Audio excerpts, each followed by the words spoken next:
আসসালামু আলাইকুম প্রিয় শিক্ষার্থীবৃন্দ। আজকে আমরা আলোচনা করব দ্বিতীয় অধ্যায়ের দ্বিতীয় পরিচ্ছেদ নিয়ে, অর্থাৎ ধ্বনি পরিবর্তন নিয়ে। ধ্বনি হচ্ছে বাকযন্ত্রের সাহায্যে উচ্চারিত অর্থবোধক আওয়াজ বা সাউন্ড, অর্থাৎ বাকযন্ত্রের সাহায্যে উচ্চারিত অর্থবোধক আওয়াজ বা সাউন্ডকে ধ্বনি বলে। এই ধ্বনি হচ্ছে ভাষার প্রাণ, কারণ ধ্বনি থেকেই বর্ণের সৃষ্টি হয়, আর বর্ণ থেকেই শব্দ, আর শব্দের মাধ্যমেই বাক্য গঠিত হয়, যার মাধ্যমে আমরা আমাদের মনের ভাব প্রকাশ করে থাকি। এজন্যই ধ্বনিকে বলা হয় ভাষার প্রাণ। ধ্বনি ছাড়া ভাষা সৃষ্টি হতে পারে না। সুতরাং এই ধ্বনির একটি আলাদা গুরুত্ব রয়েছে।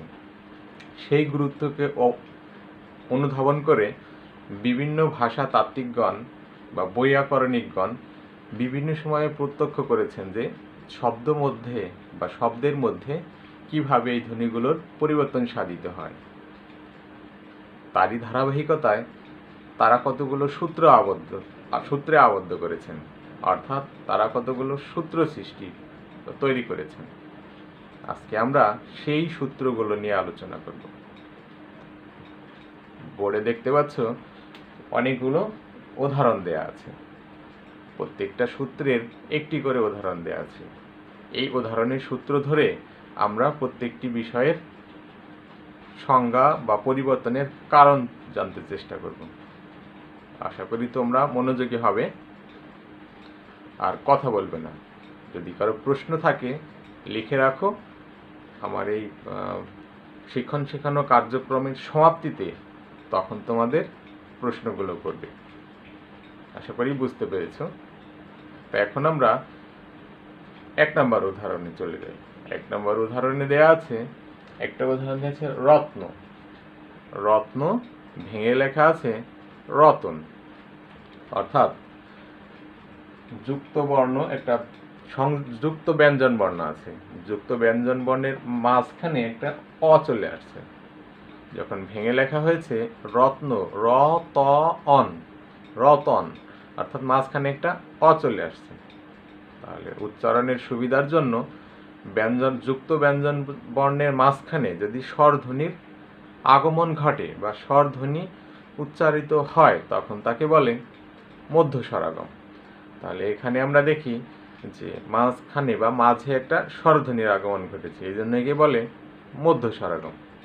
আবার আর একটা উদাহরণ আমরা দিতে পারি, যেমন যত্ন, একই রকম যতন, মাঝখানে একটা অয়ের আগমন ঘটেছে। ফিল্ম,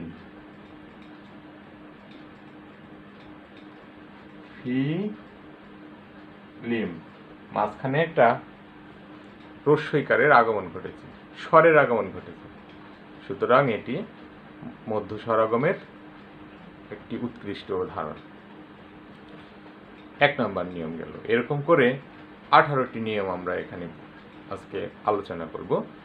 দ্বিতীয় নাম্বার উদাহরণে আছে যে দিশা। উদাহরণটি আমরা প্রত্যক্ষ করলে দেখি যে দিশ শব্দের শেষে দিশা পরবর্তীতে একটা স্বরধ্বনির আগমন ঘটছে, অর্থাৎ পরবর্তীতে একটা স্বরধ্বনি বেশি লেখা হয়েছে। সুতরাং পরবর্তী শেষে এই শব্দের একটা ভালো বাংলা হচ্ছে অন্ত। সুতরাং অন্তে একটা স্বরধ্বনি আসছে, এই জন্য একে বলা হয় অন্তঃস্বরাগম। উচ্চারণের সুবিধার জন্য বা বিভিন্ন কারণে অনেক সময় শব্দের শেষে স্বরধ্বনির আগমন ঘটে বা স্বরধ্বনি আনা হয়, একে বলা হয় অন্তঃস্বরাগম। তাহলে একটা উদাহরণ এখানে দেয়া আছে, দিশা, স্বরে আর আগমন ঘটেছে। এরকম আরো উদাহরণ আমরা দিতে পারি, যেমন সত্যকে যদি আমরা সত্যি লিখি, তাহলে এই যে রশ্মিটা শেষে উচ্চারণ হয়, তাহলে এও একটা অন্তঃস্বরাগমের উদাহরণ। আরেকটি উদাহরণ দিতে পারি, বেঞ্চ যদি লিখি আমরা বেঞ্চি, তাহলে কিন্তু এই বেঞ্চি মনে হয় যে মাঝে রস্বইকার রয়েছে, কিন্তু উচ্চারণ হয় বয়কারে বে, নিউস রস্যই বেঞ্চি এভাবে উচ্চারণ হয়, সত্যিও ঠিক একই, শেষে স্বরধ্বনির আগমন ঘটেছে, সুতরাং একে বলা হয় অন্তঃস্বরাগম। পরের নিয়মটা আমরা দেখি। একটা উদাহরণ দেয়া আছে স্কুল, উদাহরণে দেখতে পাচ্ছি আমরা একটা উদাহরণ স্কুল লেখা আছে এখানে। স্কুলটাকে ভেঙে লিখলে হয়েছে স্কুল, স্কুলটাকে ভেঙে লিখলে এটা হয়েছে স্কুল। অর্থাৎ শব্দের প্রথমে দেখি আমরা একটা স্বরধ্বনির আগমন ঘটেছে, স্কুল ছিল হয়েছে স্কুল, তাহলে এটি হচ্ছে আদি স্বরাগমের অন্যতম উদাহরণ। অর্থাৎ শব্দের মধ্যে কোনো কারণে বা উচ্চারণের সুবিধার জন্য যে কোনো কারণে যদি শব্দের আদিতে বা প্রথমে স্বরধ্বনির আগমন ঘটে তাকে বলা হয়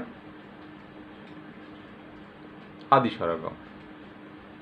পরবর্তী উদাহরণে আমরা দেখি আজি আইজ, আজি আইজ, এখানে আমরা দেখি রস্যইকার শেষে ছিল, এটা শেষে ছিল আগে উচ্চারণ হয়েছে, রস্যইকারটা শেষে ছিল আগে উচ্চারণ বা উচ্চারিত হয়েছে, একে বলা হয় অপিনিহিতি। অর্থাৎ অপিনিহিতি কি, সংজ্ঞা কাকে বলে? পরের রস্যইকার আগে উচ্চারণ হওয়ার রীতিকে বলা হয় অপিনিহিতি।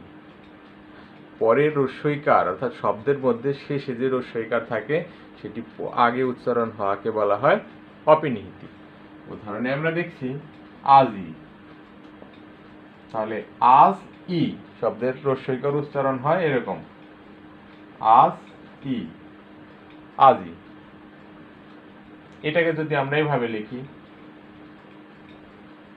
আইজ, তাহলে এই শেষের রস্যইকারটা সামনে চলে আসবে, এটি হচ্ছে অপিনিহিতি।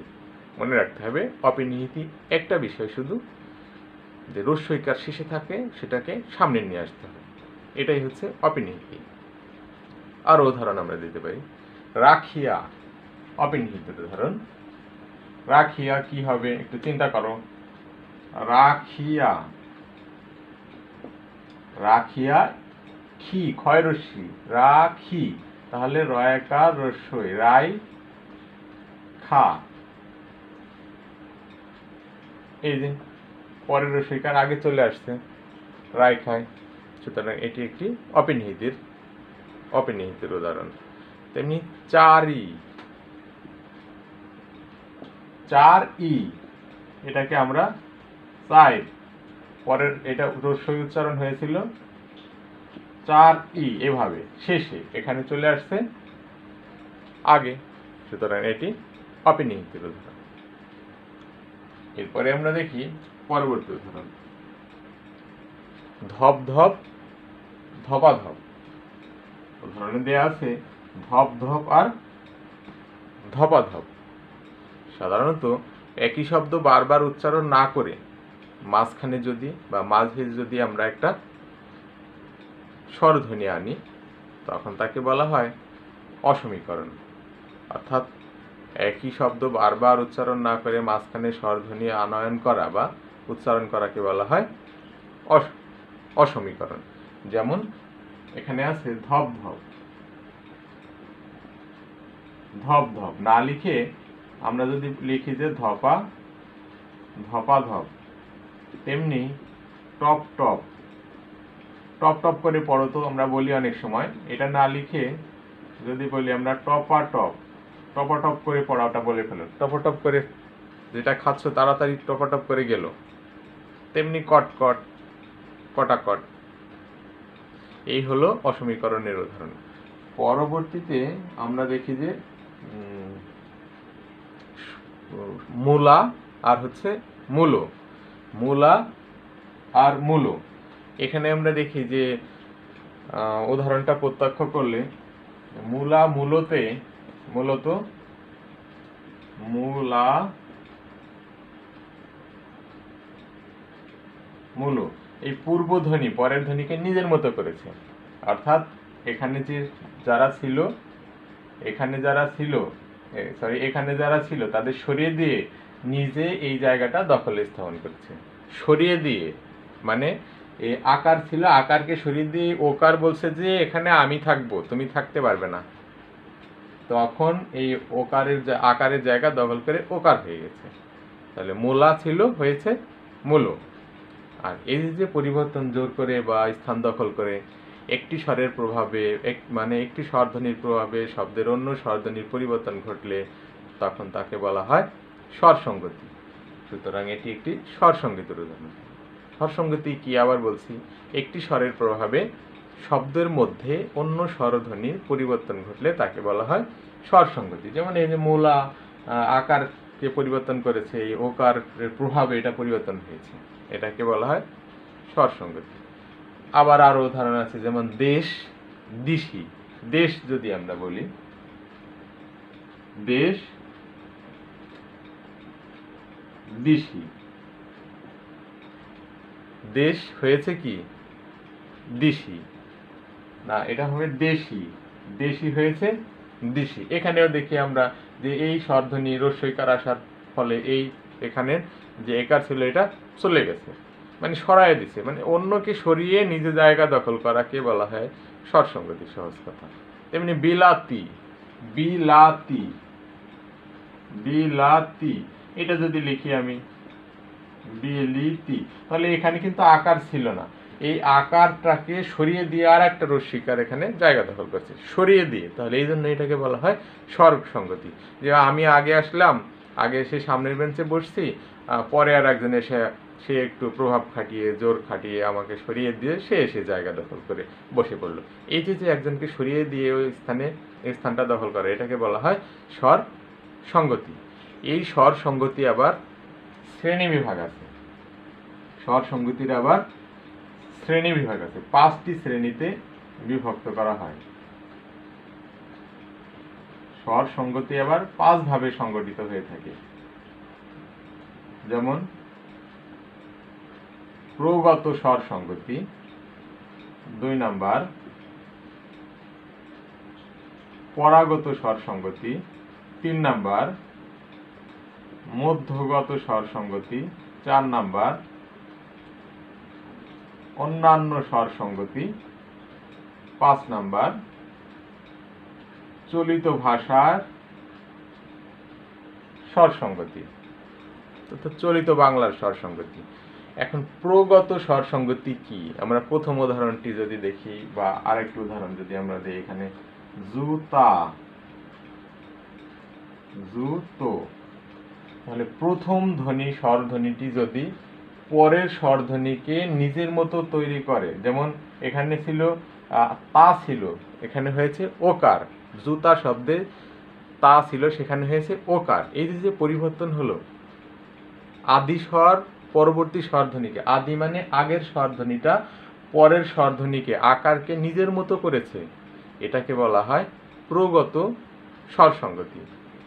তেমনি যদি আমরা লিখি তুলা, তাহলে তুলাও হবে কি হবে, তোমরা অনুমান করতে পারছো নিশ্চয়ই, তু লো, এই নিজের মতো পরেরটাকে নিজের মতো করেছে, এটাকে বলা হয় প্রগত স্বর সঙ্গতি। পরাগত স্বর সঙ্গতি, যেমন পরাগত স্বর সঙ্গতির উদাহরণ আমরা লিখি দেশ, দেশি, দিশি। পরাগত স্বর সঙ্গতির উদাহরণ আমরা দেখি দেশি দিশি, পেশি, পেশি, পিসি। পরাগত অর্থাৎ পরে যে আগত সে আবার আগের জনকে পরিবর্তন করছে। আগে প্রথম নিয়মটা আমরা দেখছি প্রগততে, প্রথম স্বরধ্বনিটা পরের স্বরধ্বনিকে পরিবর্তন করছে, এখানে আবার যে পরে যে থাকবে সে আগের জনকে পরিবর্তন করবে। যেমন এই যে দেশি, রস্বইকার ছিল, এখানে রস্বইকার একারকে নিজের মতো করে রস্বইকারে পরিণত করেছে, তাহলে পরের ধ্বনি আগের ধ্বনিকে নিজের মতো করে একই রকম সৃষ্টি করতে পারলে বা পরিবর্তন করতে পারলে তাকে বলা হয় পরাগত স্বর সঙ্গতি। তেমনি শশী, শশী আবার শশী, তাহলে শেষে রস্বই আছে, আগে স ছিল, তাহলে এখানে রস্বইকার চলে আসবে, শশীটা শিশি হয়ে যাবে। এই হলো পরাগত স্বর সঙ্গতির উদাহরণ। এরপরে আমরা দেখব মধ্যগত স্বর সঙ্গতি কি। শব্দের মধ্যে দুই পাশের স্বরধ্বনি যদি শব্দের মধ্যের স্বরধ্বনিকে নিজের মতো করে তৈরি করতে পারে, নিজের মতো বানাতে পারে, অর্থাৎ কথা শুনবে না, মাঝখানে রেখে তোমাকে দুই দিক থেকে চাপ দেওয়া হবে, কেন শুনবে না, শুনতে তোমাকে হবেই। এই যে যে একটা মানে টেন্ডেন্সি, মানে এ থেকে জোর করে হলেও তোমাকে পরিবর্তন হতে হবে। যেমন মধ্যগত স্বর সংগতির উদাহরণ দিলাম, বিলাতি, তাহলে কি দুই পাশের দুইজন মাঝখানের স্বরধ্বনিটাকে পরিবর্তন করবে নিজেদের মতো। আবার বিলি তি, এই যে বিলাতি হয়ে গেল বিলিতি, তাহলে এটা একটা মধ্যগত স্বর সংগতির উদাহরণ। আবার যদি আমরা সীমানি, মধ্যগত স্বর সংগতির উদাহরণ, সীমানি হবে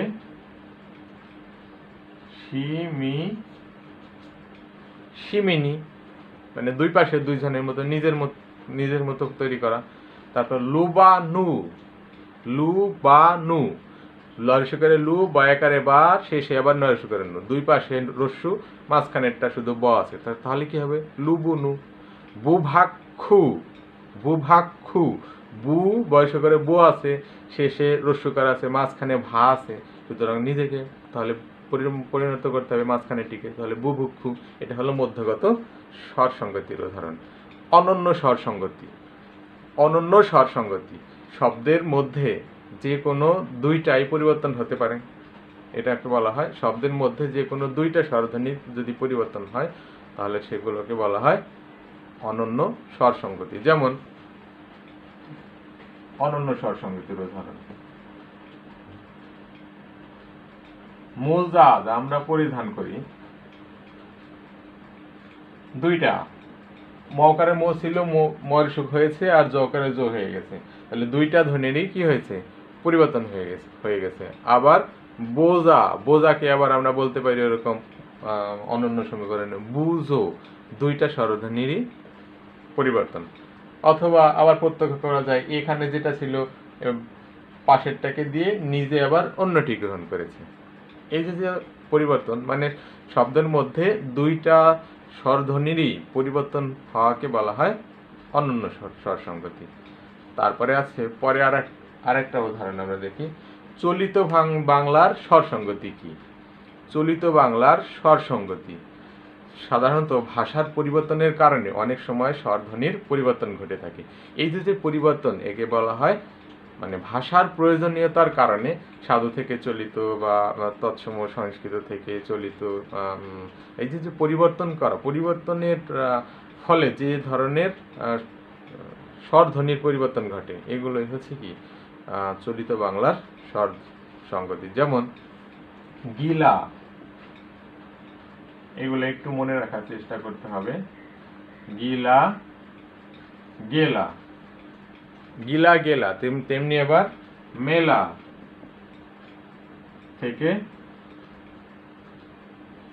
থেকে মেশা, মেলা মেশা, তাহলে এটা হয়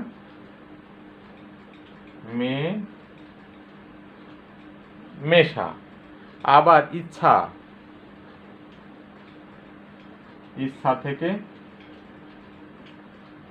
ইচ্ছে, এগুলো শুধু ভাষার প্রয়োজনীয়তার কারণে, ভাষার প্রয়োজনীয়তার প্রতি দৃষ্টি নিবদ্ধ করে এই পরিবর্তনগুলো করা হয়েছে। এই হলো স্বর সংগতির উদাহরণ। এরপরে আমরা পরবর্তী উদাহরণটা দেখি। পরবর্তী উদাহরণ আছে 7 নাম্বার। 7 নম্বরে আছে দেখি আমরা যে অলাবু লাবু, এটা হচ্ছে স্বর ধ্বনির লোপ। অর্থাৎ অনেক সময় দ্রুত উচ্চারণের সময় আমরা কোনো স্বরধ্বনিকে অনেক সময় বাদ দিয়ে দ্রুত উচ্চারণ করে যাই। এই যে স্বরধ্বনি বাদ দেয়া, একটা স্বরধ্বনি কম বলা, একেই বলা হয়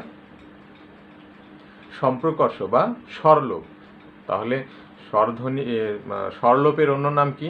সম্প্রকর্ষ। স্বরলোপের অন্য নাম হচ্ছে সম্প্রকর্ষ।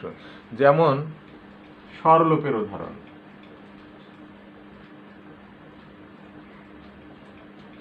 স্বরলোপ বসতি বসতি,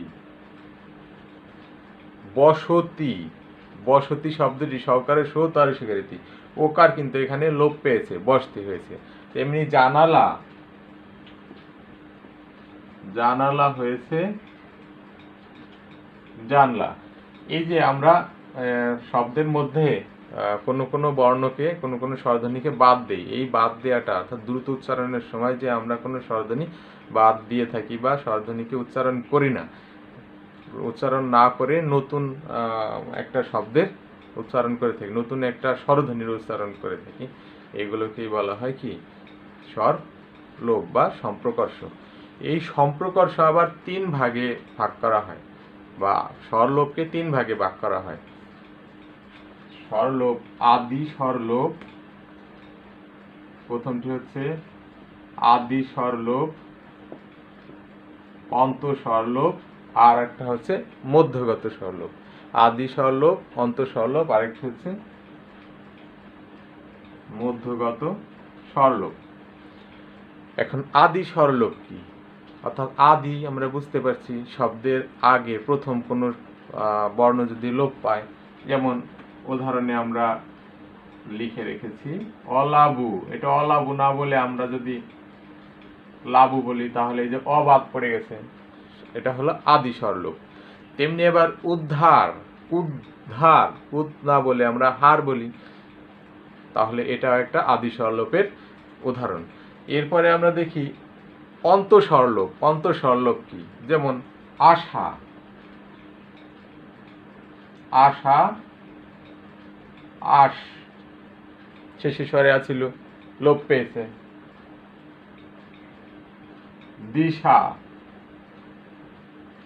দিশ, অন্তে যে স্বরধ্বনি ছিল, স্বরবর্ণ ছিল, সেটি লোপ পেয়েছে। তেমনি আবার আজি, আজ, এগুলো হচ্ছে অন্ত স্বরগমে অন্ত স্বরলোপের উদাহরণ। এরপরে আমরা দেখি যে সব শেষে আছে মধ্যগত স্বরলোপ। মধ্যগত স্বরলোপ কি? অর্থাৎ শব্দের মধ্যে যদি কোনো স্বরধ্বনির লোপ পায়, শব্দের মধ্যে, তাকে বলা হয় মধ্য স্বরলোপ বা মধ্য সম্প্রকর্ষ। যেমন অগ্রু, অগুরু, অগুরু, এটাকে আমরা এভাবে লিখতে পারি অগুরু। তাহলে এই যে এখানে যে ওকার ছিল, এই ওকারের কি হয়েছে? লোপ হয়েছে, লোপ পেয়েছে, ওকারটা লোপ পেয়ে হয়েছে অগ্রু। আবার সুবর্ণ, সুবর্ণ, এটা হয়েছে স্বর্ণ।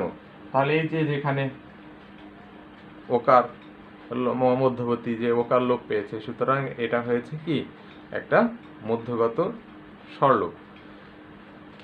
পরবর্তী উদাহরণে আমরা দেখি লাভ, ফাল।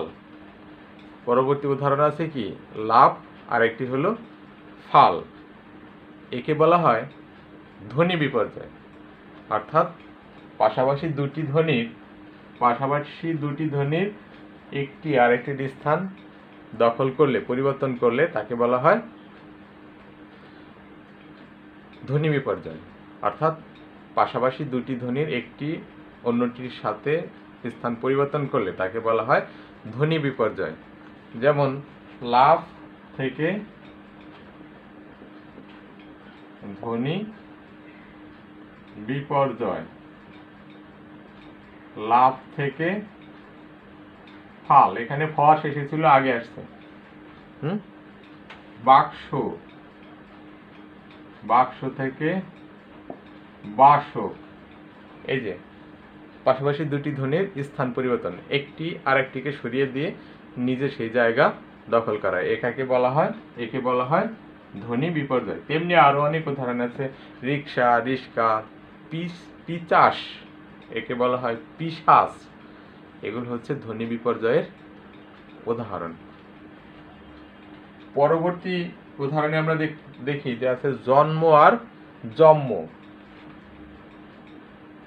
জন্ম, এটা হয়েছে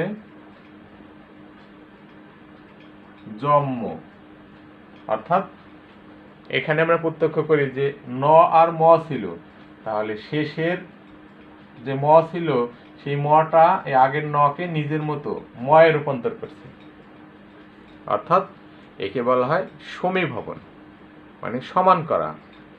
একটা ধ্বনি আর একটা ধ্বনিকে যদি নিজের চেয়ারের মতো তৈরি করতে পারে তখন তাকে বলা হয় সমীভবন। আমরা অনেক সময় বলি, দেখো ছেলেটাকে কি করছে, মেরে তো ওর চেহারাই পরিবর্তন করে দিছে।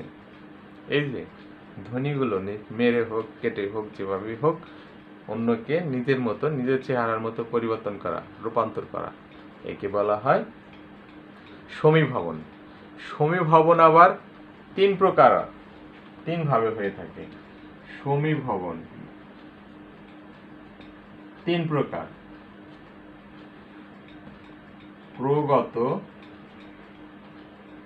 প্রগত সমীভবন, পরাগত সমীভবন, অন্যান্য সমীভবন।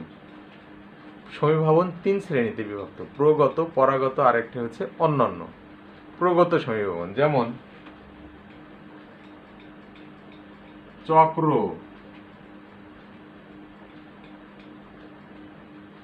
তাহলে উদাহরণ প্রত্যক্ষ করে আমরা দেখি যে পূর্বধ্বনি যদি পরের ধ্বনিকে বা পূর্বের বর্ণ যদি পরের বর্ণকে নিজের মতো করে তখন তাকে বলা হয় প্রগত সমীভবন। আবার এরকম আছে পক্ক, পাক্কা, পক্ক থেকে হয়েছে পাক্কা। তাহলে এই যে আরেকটি উদাহরণ আমরা দেখলাম, লগ্ন, লগন, পদ্ম, পদ্ম, এরকম। তাহলে এই যে আগের ধ্বনি যদি পরের ধ্বনিটাকে নিজের মতো করে একে বলা হয় প্রগত সমীভবন। পরের উদাহরণটা আমরা দেখি পরাগত সমীভবন। তাহলে পরাগত সমীভবন কি? পরের ধ্বনি আগের ধ্বনিকে এখন নিজের মতো করবে। পরাগত, পরের ধ্বনি আগের ধ্বনিকে নিজের মতো করবে, তাহলে এটাকে বলা হয় পরাগত সমীভবন। যেমন তদ্ধিত,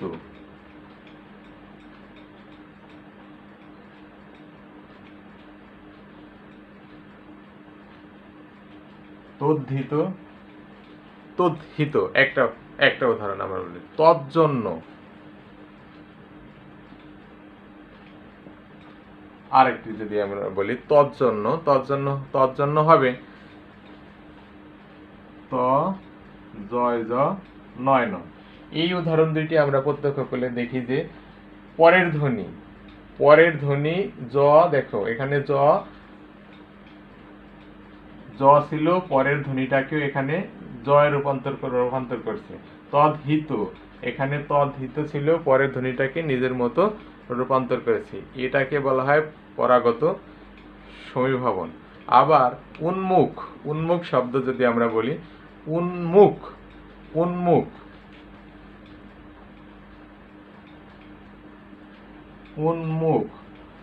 উন্মুখটা পরিবর্তন হয়ে হয়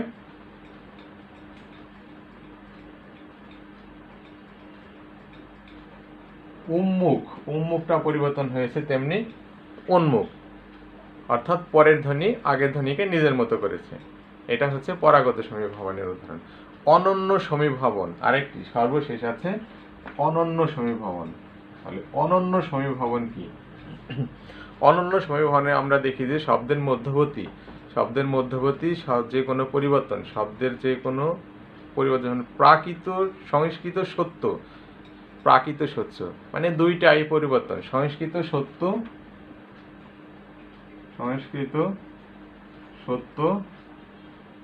হবে সংস্কৃত সত্য। তাহলে দুইটা ধ্বনিরই সম্পূর্ণ পরিবর্তন হয়েছে, এগুলোকেই বলা হয় অনন্য সমীভবন। এটা আমরা দেখেছি যে অনন্য স্বরসঙ্গতিও এরকম দেখেছি যে দুইটা পাশাপাশি যে দুইটা ধ্বনি থাকে, এই দুইটা ধ্বনি সম্পূর্ণ পরিবর্তন সাধিত হয়ে থাকে। এখানেও তো ঠিক তাই, সংস্কৃত সত্য, তেমনি সংস্কৃত বিদ্যা, প্রকৃত বিদ্যা, এই যে পরিবর্তন, এগুলোকেই বলা হয় অনন্য সমীভবন। পরবর্তী উদাহরণে আমরা দেখি যে লাল আর নাল। তোমরা দেখতে পাচ্ছ 10 নম্বর উদাহরণে আছে লাল আর নাল।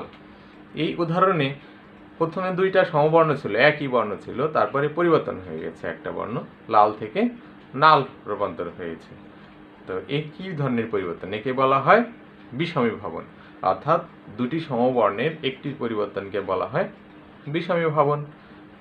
মনে রাখতে হবে দুটি সমবর্ণের মানে একই রকম বর্ণের একটি পরিবর্তনকে, যেমন লাল নাল, শরীর শরীর, এরকম দুইটা সমবর্ণ, র দুইটা সমান ব্যঞ্জন বর্ণ, শরীর দুইটি সমবর্ণের একটির পরিবর্তন হওয়াকে বলা হয় বিষমীভবন। তেমনি ভাব, যদি আমরা এইভাবে বলি ভাব দেখাও, এটাকে পরিবর্তন করে ভয়কারে ভাব দেখাও, এই যে দুইটি সমবর্ণের একটি পরিবর্তনকে বলা হয় বিষমীভবন। তারপরে আছে দেখো পাকা পাক্কা, পাকা পাক্কা। কোনো কিছুতে জোর দেওয়ার সময় অনেক সময় আমরা একটা ব্যঞ্জনকে খুব জোরে দ্বিত্ব করে ফেলি, যেমন পাকা কথা দাও এরকম করে বলি, আবার জোর দেওয়ার সময় পাক্কা কথা দিতে হবে এরকম করে বলি। তাহলে কোনো শব্দে জোর দেওয়ার জন্য যখন আমরা কোনো ব্যঞ্জনকে দ্বিত্ব করে বলি তখন তাকে বলা হয় দ্বিত্ব ব্যঞ্জন, বা দুইবার বলে থাকি এখানে ব্যঞ্জনটিকে, তখন তাকে বলা হয় দ্বিত্ব ব্যঞ্জন। যেমন পাকা পাক্কা, তেমনি চাকা। তাহলে চাকা কি হবে? চাকা হবে চাক্কা, দুইবার, ব্যঞ্জন বর্ণটি দুইবার হয়েছে। সকাল, সকালটা কি বলা যায়? সকাল হবে সকাল, সকালে উঠো, তাই না? এই যে পরিবর্তন, একে বলা হয় দ্বিত্ব ব্যঞ্জন। পরবর্তী উদাহরণ আমরা দেখি যে 12 নম্বরে আছে কপাট আর কবাট। অনেক সময় আমরা দেখি যে শিশুরা যখন কথা বলে, ছোট শিশুরা তুতলা কথা বলে, তখন অনেক সময় অনেক শব্দকে তারা সঠিকভাবে বলতে পারে না, মানে একটু বিকৃত করে পরিবর্তন করে বলে। তা অনেক সুন্দর, অবশ্য ভালোও শোনা যায়। তো আমরা অনেক সময় আমাদের অজান্তে বা আমরা কখনো কখনো নিজেরা জেনেও অনেক শব্দের ভুল উচ্চারণ করি। এই যে ভুল উচ্চারণ, মানে ভুল বলবো না, মানে পরিবর্তন করে উচ্চারণ করি, এই পরিবর্তনকে বলা হয় ব্যঞ্জন বিকৃতি। অর্থাৎ কোনো ব্যঞ্জন বর্ণকে যখন আমরা সঠিকভাবে না বলে একটু ভিন্ন করে উচ্চারণ করি বলি, তখন তাকে বলা হয় ব্যঞ্জন বিকৃতি। যেমন এখানে দেয়া আছে কপাট আর কবাট। পটা এখানে উচ্চারণ ছিল কপাট, এটা উচ্চারণ না করে আমরা বলেছি কবাট। কবাট মানে দরজা, তাহলে কবাটটা লাগাও। এই যে একটু ভুল করে বলি, এটাকে বলা হয় ব্যঞ্জন বিকৃতি। এবং ধোপা, আবার আর একটা উদাহরণ আমরা দিতে পারি, ধোপা ধোবা। তাহলে এখানেও তাই, প ছিল, হয়েছে কি ব বলেছি, ব উচ্চারণ করেছি। এগুলো হচ্ছে ব্যঞ্জন বিকৃতির উদাহরণ। আরেকটি উদাহরণ দিতে পারি আমরা ধাইমা। ধাইমাকে আমরা যদি বলি দাইমা, তাহলেও ব্যঞ্জন বিকৃতির উদাহরণ হয়। পরবর্তী উদাহরণে আমরা দেখব বড় দিদি আর বৌদি। একে বলা হয় ব্যঞ্জন চ্যুতি।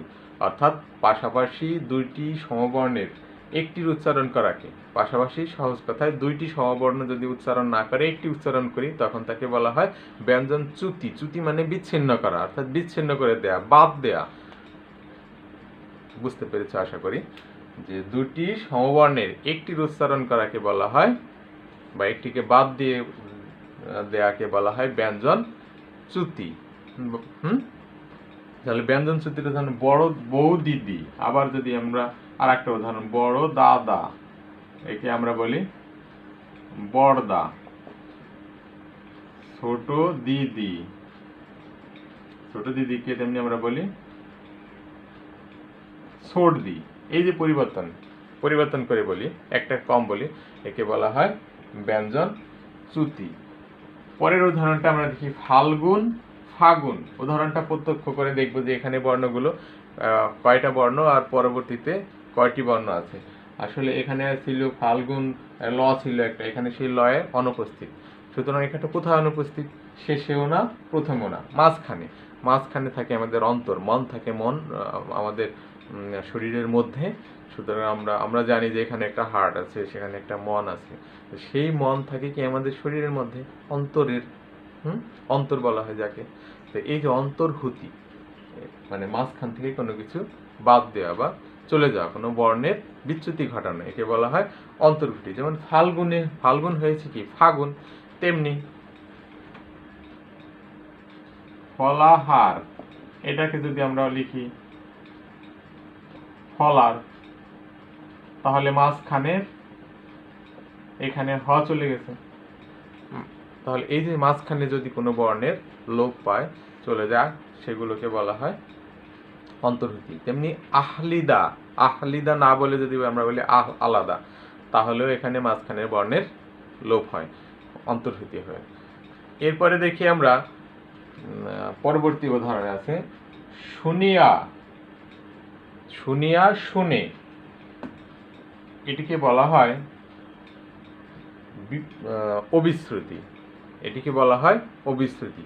অর্থাৎ অবিশ্রুতি কি? বিপর্যস্ত স্বরধ্বনি পূর্ববর্তী স্বরধ্বনির সাথে মিলে যখন পরবর্তী স্বরধ্বনিকে পরিবর্তন করে, তখন তাকে বলা হয় অবিশ্রুতি। আমি আবার বলছি, পূর্ববর্তী স্বরধ্বনি পরবর্তী স্বরধ্বনির সাথে মিলে যখন পরবর্তী স্বরধ্বনিটাকে পরিবর্তন করে, তখন তাকে বলা হয় অবিশ্রুতি। যেমন উদাহরণ দিলে, যেমন শুনিয়া, এটাকে যদি আমরা এভাবে লিখি, আগের বইয়ে এরকম ছিল শুনিয়া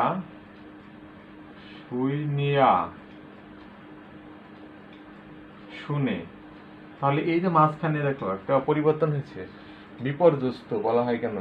এই যে এই স্বরধ্বনিটার রস্বইকারটা বিপর্যয় ঘটেছে, বিপর্যস্ত স্বরধ্বনি পূর্ববর্তী ওকারের সাথে মিলেছে, সন্ধি করে এখানে পরিবর্তন, একারে রূপান্তর হয়েছে। সুতরাং বলা হয়েছে বিপর্যস্ত, মানে যে বিপর্যয়ের মধ্যে আছে, সে আবার আগের জনের সাথে লেয়াজু করে, আগের জনের সাথে সম্বন্ধ স্থাপন করে পরের স্বরধ্বনিটাকে রূপান্তর করেছে।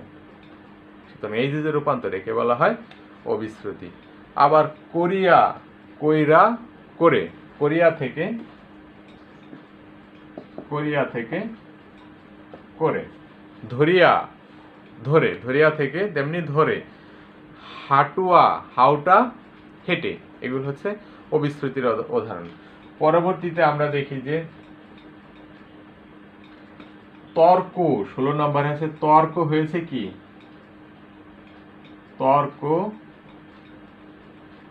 তক্ক, এই রকারের লোপ হয়েছে, অর্থাৎ যে রেফ ছিল এটা চলে গিয়েছে, এটা চলে গিয়ে আর একটা যে বর্ণের উপরে ছিল ওই বর্ণটার দ্বিত্ব হয়েছে, একে বলা হয় রকার লোপ।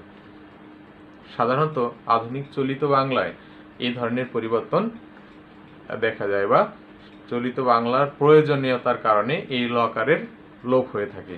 যেমন তক্ক করতে, তেমনি করতে, তাহলে কি পরিবর্তন আমরা করতে পারি? করতে, এটার দ্বিত্ব, এই রকার লোপ হয়েছে, করতে, এগুলো হচ্ছে কি রকার লোপের উৎকৃষ্ট উদাহরণ। তেমনি মারলো, কি হবে? মারলো, এটাকে যদি আমরা উচ্চারণ রকার লোপ করি, তাহলে হবে মারল। এই হলো রকার লোপের উদাহরণ। এরপর আছে হকার লোপ, ঠিক একই রকম, যে আধুনিক চলিত বাংলায় বাংলার প্রয়োজনীয়তার কারণে অনেক সময় শব্দের মধ্যে হকারের লোপ হয়ে থাকে, একে বলা হয় হকার লোপ। যেমন উদাহরণ এখানে দেয়া আছে যে গাহিলো, এখানে হকার লোপ হয়েছে গাইলো। একটা উদাহরণ আমরা দেখলাম। হকার লোপ মানে হকার থাকবে না। এরপরে আছে চাহে, চায়কারে চা, আর একটা উদাহরণ আমরা দিই, চায়, এখানে হকারের বিলুপ্তি ঘটেছে, হকার চলে গেছে কোথায়, কোনো ভূমিকাই নেই হকারের। চাহে, তারপরে সাহু সিজদা বলি আমরা, এটা ওরকম সাও, হকার চলে গেছে। অর্থাৎ কোনো কারণে যদি হকারের বিলুপ্তি ঘটে, একে বলা হয় হকার লোপ। সর্বশেষ আলোচনা হচ্ছে মা আমার অথবা মা আমার, এটা হচ্ছে অন্তস্থ শ্রুতি বা বশ্রুতির একটি উদাহরণ। অন্তস্থ শ্রুতি কি? অর্থাৎ শব্দের মাঝে যদি দুইটা স্বরধ্বনি থাকে, ওই দুইটা স্বরধ্বনি যদি যুগ্ম ধ্বনির উচ্চারণ না হয় অথবা যুগ্মভাবে যদি উচ্চারিত না হয়, তাহলে সেখানে একটি অন্তস্তয়ের আগমন ঘটে বা একটি অন্তস্থ উচ্চারিত হয়। যেমন এখানে দুইটা স্বরধ্বনি যুগ দেখছি আমরা, একটা স্বরেওয়া আর একটা স্বরেওয়া, মা আর আমার, পাশাপাশি দুইটা স্বরধ্বনি। এই দুইটা ধ্বনি যুগ্ম উচ্চারণ হয়নি, যুগ্ম উচ্চারণ না হয়ে সেখানে একটা অন্তস্তর আগমন ঘটেছে। অন্তস্তর শোনা যায়, শ্রুতি মানে শোনা যায়, একেই বলা হয় অন্তস্তর শ্রুতি। এই অন্তস্তর শ্রুতির আলোচনার মাধ্যমেই শেষ হলো আমাদের আজকের ধ্বনি পরিবর্তনের সার্বিক আলোচনা। সুতরাং পরবর্তী আলোচনায় আবার আমরা নতুন কোনো কিছু নিয়ে আবার তোমাদের সাথে কথা বলবো। সেই পর্যন্ত তোমরা ভালো থেকো, সুস্থ থেকো, এই শুভকামনায় আজকে এখানেই শেষ করছি। আল্লাহ হাফেজ।